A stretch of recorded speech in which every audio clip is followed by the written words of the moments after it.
With great pain comes greater joy and appreciation for all things meaningful and beautiful. Sounds kind of like a Spider-Man ripoff.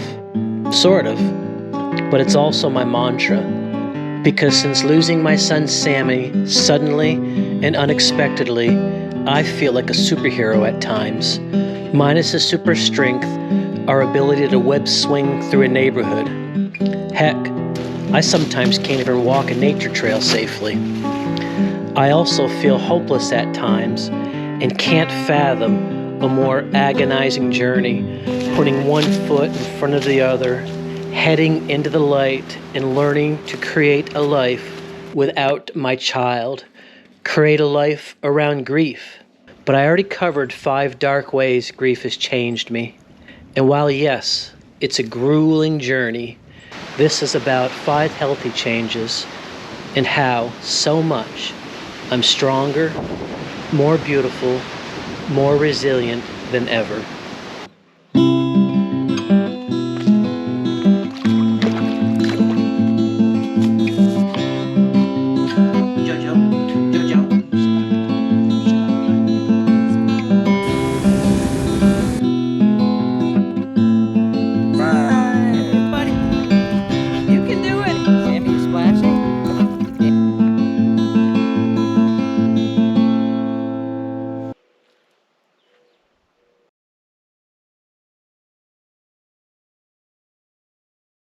Hello, this is Steven and this is my YouTube channel, Lit, Lost, Leaning to Trauma.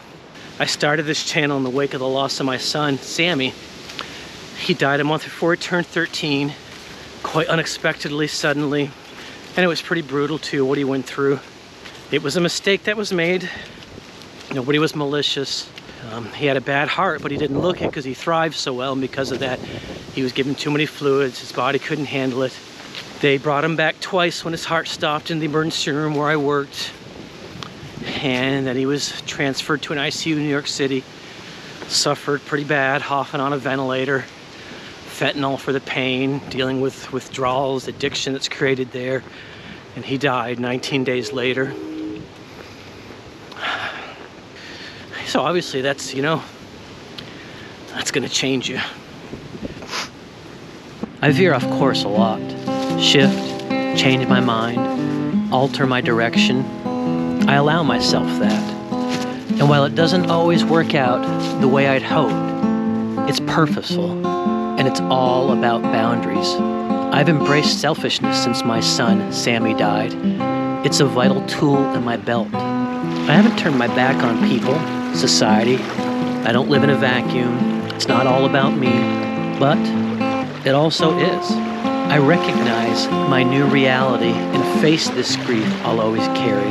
And if I'm to recreate myself, create a life around it, engage in meaningful experiences, experience joy, beauty, I need to determine what and who doesn't work for me, distance myself from that, and put energy into who and what works for me. I need boundaries for that. I drown in my grief without them, and every wave of grief is agonizing and alters my landscape. By embracing selfishness and establishing boundaries since Sammy died, I'm learning to breathe through it, learning how to live. I am more resilient than ever. I mean, what worse can life throw at me? Although I practiced sitting in discomfort before my son passed, this isn't the first time I've been forced off my path, though it's by far the most excruciating experience. Pushing through earlier traumas in my life taught me how difficult it is to change, and that the only way to do that is by being able to sit in discomfort. I've had to dig in over the years, and in a way, thank goodness, because losing my son destroyed me. I wouldn't have been able to process and grow in grief otherwise. I know now that this processing since losing my son will be lifelong. And even more so, I've discovered that the tools in my belt have made me more resilient than ever as I forge this new path. And while I'd give anything for this to not be my reality, I am moving forward. Even more so, I tell my own story. I'd rather have my son here, but since losing Sammy, I'm even more determined to not let society or anyone in it tell my story. That's difficult. So much noise, directives on how we should live our lives, so much judgment and condemnation for those who shrug off norms and tell their own story. But living a life dictated by others, created by everyone else's stories but your own, that will leave you unhappy, empty, lost. Life is short. Tomorrow is not guaranteed. I've learned firsthand the value in choosing how to live my own beautiful life. I'm grateful I learned this lesson while my son was still alive, and I have hardly any regrets in the wake of my son Sammy's death. Since my boy passed, I'm even more determined to be the author of my story, how I grieve, how I live. I don't feel I'd have the strength to thrive in a world without Sammy otherwise. The sadness is too great.